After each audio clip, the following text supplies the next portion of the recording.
Today's Patreon shoutout goes to Z. Duke Ulder versus Isshin, Sefris and Sakashima. Pretty good opening hand for us. Removal, some ramp into the Inferno Titan. Yeah, very much liking that. Getting out a couple of tap lands here, we drew into Anointed Procession. Stoneforge Mystic from the Mardu player is the first spell of the game. They decide to search up a Sword of the Animist.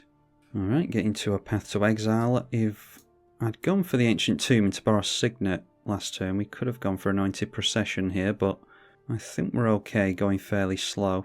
So we'll just save some life and get down the Boros Signet now. Mana crit from the Mono Blue player. The Mono Blue players always seem to have the fast mana. That is Vidalcan Shackles, so it can gain control of a creature. Milk him for Sefris. Wayfarer's Bauble being played and cracked. And then the 1 damage goes in towards the Shapeshifter. Alright, Panharmonicon. So we've got 5 mana available to us here. So I imagine we just focus on Panharmonicon or Anointed Procession. I think I'd rather stick the Anointed Procession here. Thespian Stage entering play now and becomes a copy of our Ancient Tomb. And Vidalcan Shackles taking control of the Stoneforge Mystic, so they can't cheat in any equipment there. They also don't have anything to equip the Sword of the Animist to now. Sefris of the Hidden Ways is the first commander into play. And they manage to mill a creature, Triumphant Adventurer. So venturing into Dungeon of the Mad Mage, gain 1 life. Seeing a Robber of the Rich from the Mardu player here. And they swing in towards the Sakashima again. And then following that up, playing out the Sword of the Animist. And dropping a, yeah, that's a bounce land. So we're hoping for a land here. We can get down Inferno Titan if we get into a land. Worst case scenario, we just play out the Panharmonicon. We do manage to get into a land, that's really good. So, yeah, we can just go Inferno Titan and bolt the Sefris, I think. A little bit risky because they could hold up their interaction as punishment towards us. And they might even blow up the Inferno Titan before we land our commander. They could counter our commander as punishment. Yeah, you know what, let's leave their Sefris alone so they're less likely to mess with us. I'll put 2 onto the Stoneforge Mystic and 1 onto the Milking. I've been burned for playing nice before, but we'll give our opponent a chance here. Sefris of the Hidden Ways going to trigger again, so they get to scry 1. We're also manipulating the Vidalcan Shackles play as well. They could steal the Sefris away from the Sefris player here, because that obviously only has 2 power. Throwing out another island so they can take a 3-powered creature, and casting a Quicksilver Gargantuan. Copy as any creature on the battlefield except it's a 7/7, so alright, surprisingly going for Robber of the Rich. Thought that would be an Inferno Titan. Not swinging in with it, even though it has reach and haste. Now seeing the Sefris player tap out potentially. Nope, that is a frantic search. They'll untap 2 lands with that. They discard a land and a spark double. And with a creature getting milled, the Sefris will trigger once again. And they venture into Twisted Caverns. Target creature can't attack you until your next turn. So they go after the Robber of the Rich. Looks like everyone is looking in the direction of the Sakashima player, which is good. I was actually thinking of swinging in towards Isshin anyway. Then Felwar Stone, they will have 3 mana held up. So I'm not confident we'll be able to land our commander. Now tapping down mana. Tapping out into Dakon, Shadow Slayer. So going for exiling a creature. That feels bad. I was worried about losing the Inferno Titan. But now we've got an excuse to blow up their Sefris. Worst case scenario, I'll just wait for my opponents to get more creatures out and then we'll go for the Blasphemous Act. Buys us some time to get down the Panharmonicon whilst we fish for a creature out of our library. So there we see Isshin and the Sword of the Animist going on to the Robber of the Rich. So that is now a 3/3. They'll get to Rampant Growth twice here. Should probably be swinging in at that Planeswalker. Nope, just swinging straight through at Sefris. So we see a Command Beacon. Does our commander have haste? Yeah, it's just another creature, so we can't even drop our commander and go in at the Dakon here. Play out the Command Beacon, and we'll play the Panharmonicon. Might be that we... I really don't want them swinging in with this again. Problem is, we're going to have the Dakon survive if we go for a board wipe. Might be that we take a bunch of damage from Robber of the Rich. I really don't want this swinging in again, but it does encourage my opponents to use their removal over there. Fortunately, Sword of the Animist tends to get underestimated, but if they're getting a rampant growth twice, then maybe it won't be. We'll just hold up Swords and Path. A 4th island into play, so they'll be able to steal our commander if they get another island down. Instead, deciding on Reoccurring Insight, 4 cards in the Isshin player's hand. So they draw cards, and then they'll draw even more during the next upkeep. Back up to 7. And then the Vidalcan Shackles steals away the Sefris, so that will clear the way for them to get rid of the Dakon. Alright, holding back the 7/7. This can attack, so why are they leaving the Planeswalker alone? Plussing for 1, a Surveil 2. Yeah, if we have to go for a board wipe next turn and they don't deal with this Planeswalker, it's going to be even longer that it's in play. Hopefully the Isshin will swing in that direction. Muldrifter into play, I don't think they... Oh, they have evoked that, so it will die. They draw 2 cards to that. Following that up with another evoke creature in a Shriekmaw.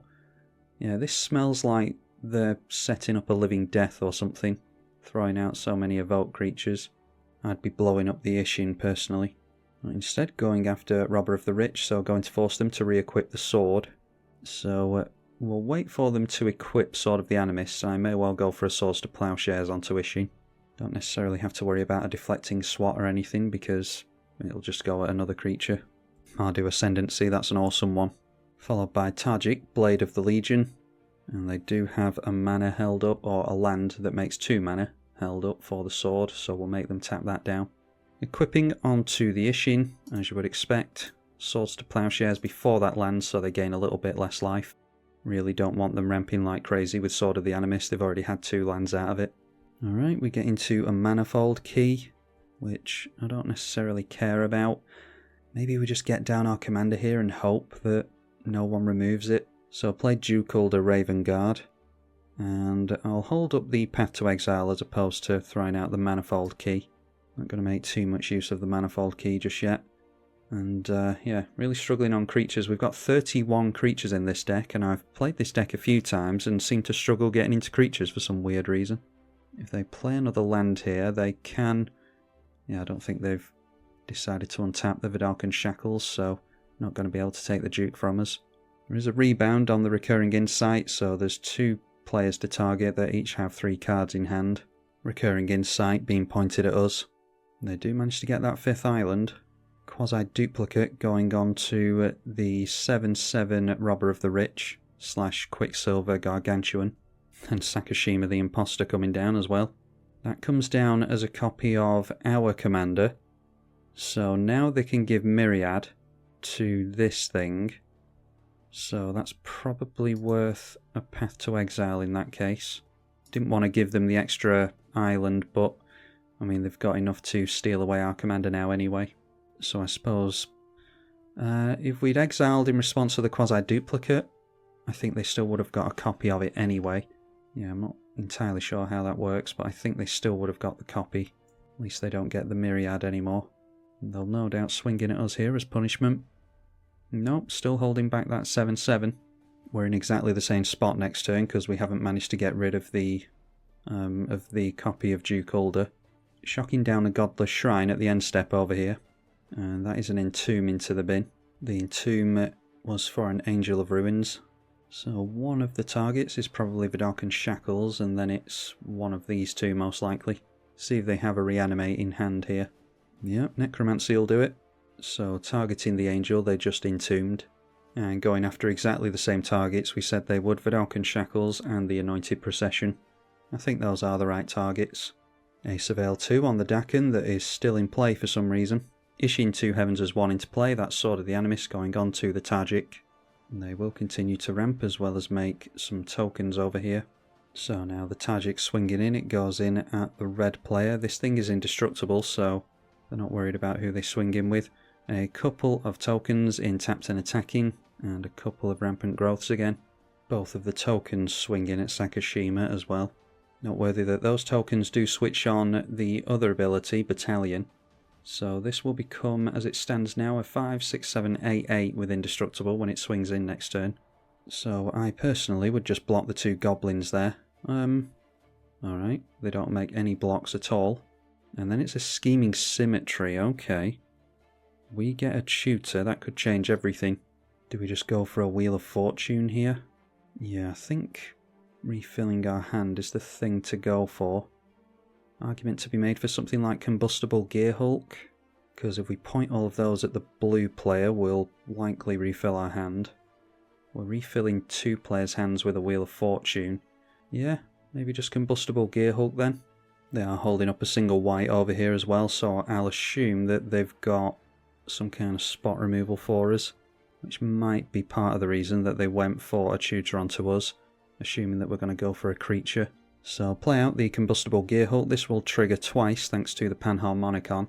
Need to get through counter magic from the Esper player. That triggers twice. We're going to point all this at the blue player because they're going to be the most worried about their life total. They're at 19.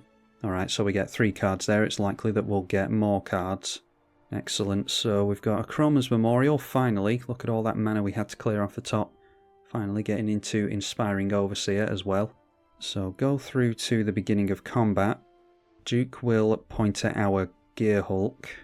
And then we've got first strike on that, so I think we're safe to go in at the Esper player here. We'll actually go in at the Dakon.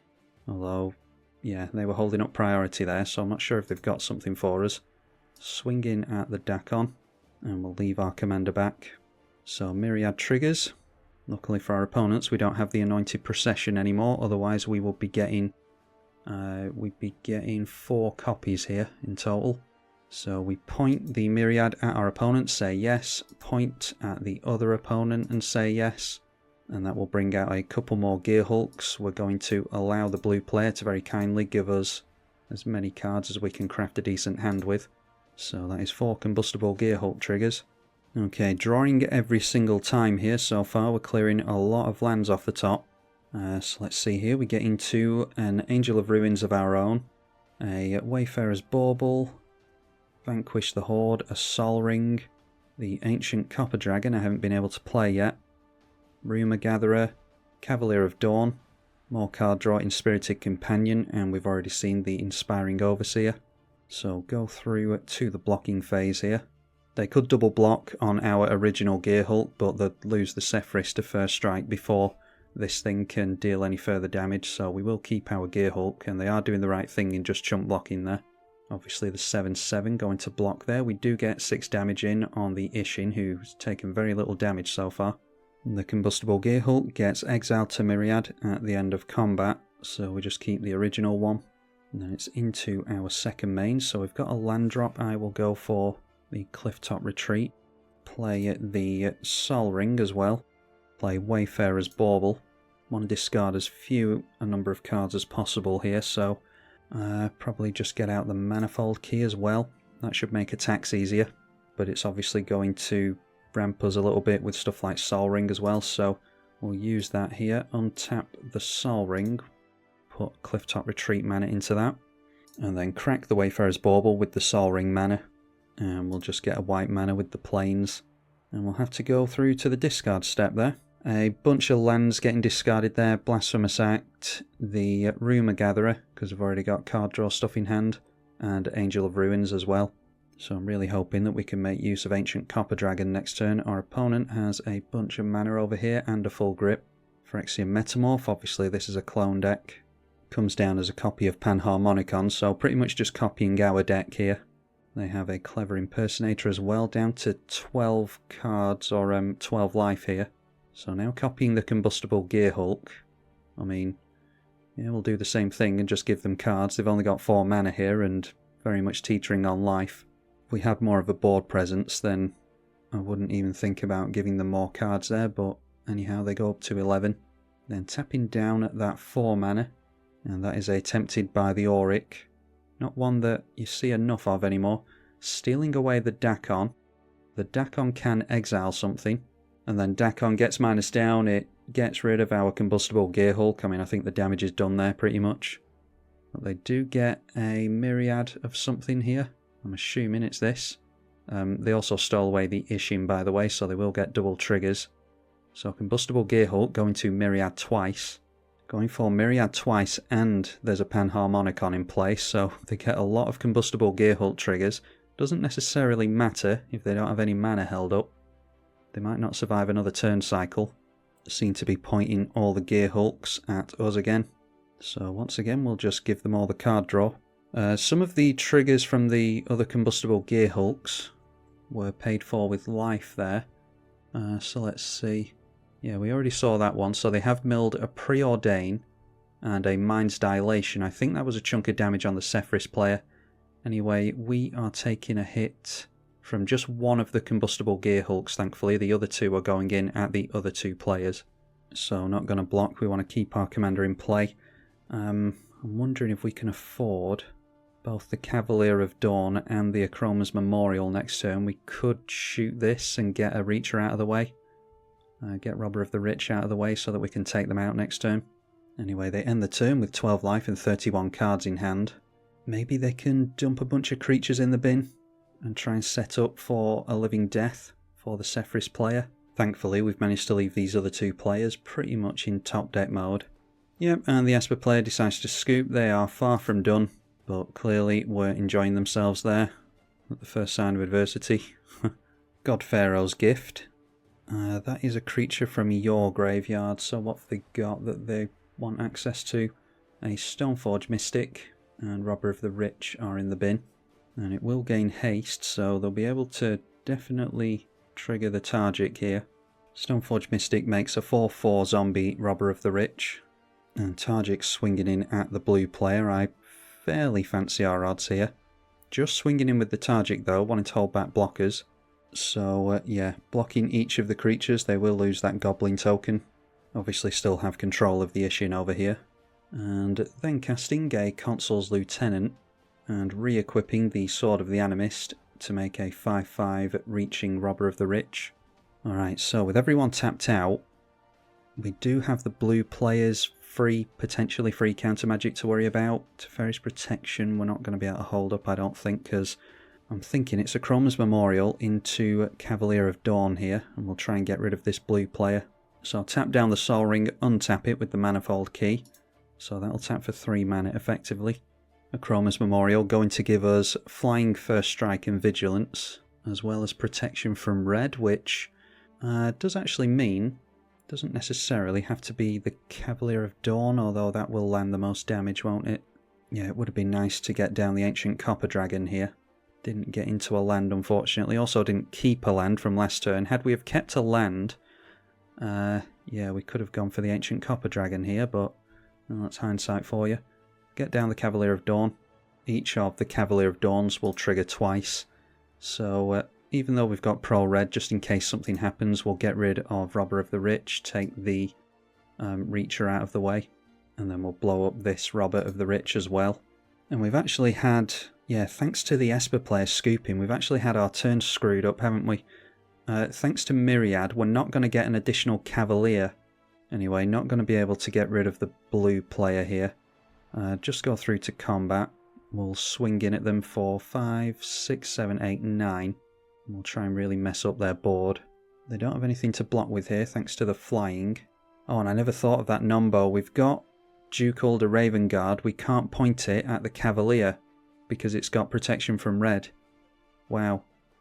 Okay, well they scoop anyway. That's a total Nombo that I didn't account for.